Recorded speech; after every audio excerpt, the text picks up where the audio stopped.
ভক্তি কি? গুরু ইষ্টের প্রতি তার অনুরক্ত ভাব। এই অনুরক্ত ভাবটা হচ্ছে ভক্তি। এই ভক্তিকে অর্জন করতে পারলে আমাদের চিত্ত শুদ্ধ হবে। চিত্ত শুদ্ধ হলে আমার মাধ্যমে কি হবে? সুন্দর কাজ সাধিত হবে এবং লোকসেবা, নরসেবা, নারায়ণ সেবা আমাদের সাধিত হবে, অন্যথা হবে না।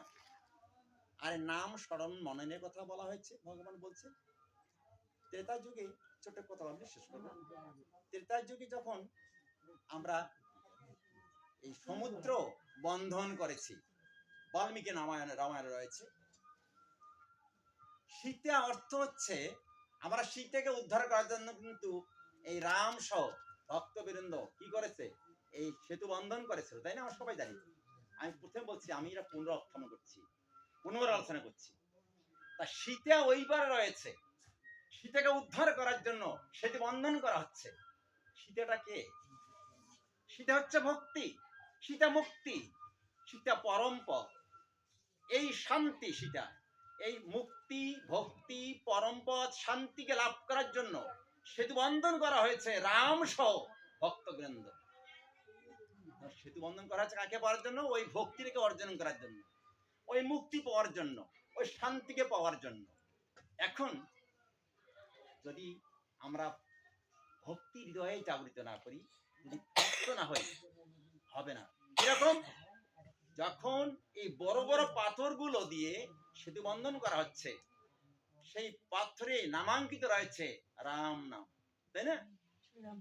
এই রাম নাম দিয়ে, এই অঙ্কিত পাথর দিয়ে যখন জলের মধ্যে ফেলানো হয়, সে পাথরটা ডুবে না, পাথর ফেলা আকার ধারণ করে।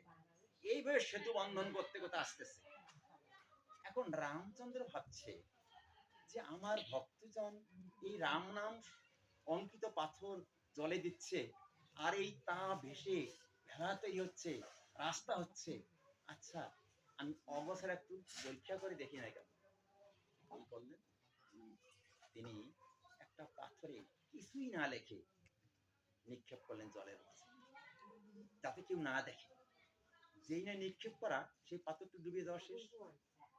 শুধুমাত্র দেখেছে পরম ভক্ত হনুমান যে প্রভু রামচন্দ্র পাথর একটা নিক্ষেপ করলো সমুদ্র মাঝে, কিন্তু সে পাথরটি ডুবে গেল। এখন পাশ থেকে দেখে, কেউ দেখেনি তো, আবার রামচন্দ্র দেখতেছে, দেখে হনুমান প্রভু কেউ দেখেনি, আমি দেখেছি।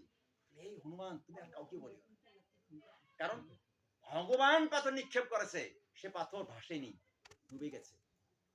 তখন বলছে, শোনো, আমি যে পাথর জলে নিক্ষেপ করলাম, পাথর ডুবে গেল, তুমি কাউকে বলবে না।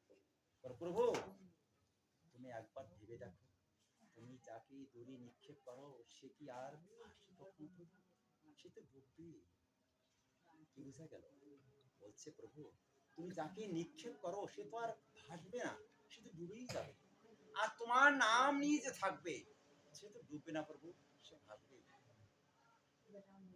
জয় জয় রাম।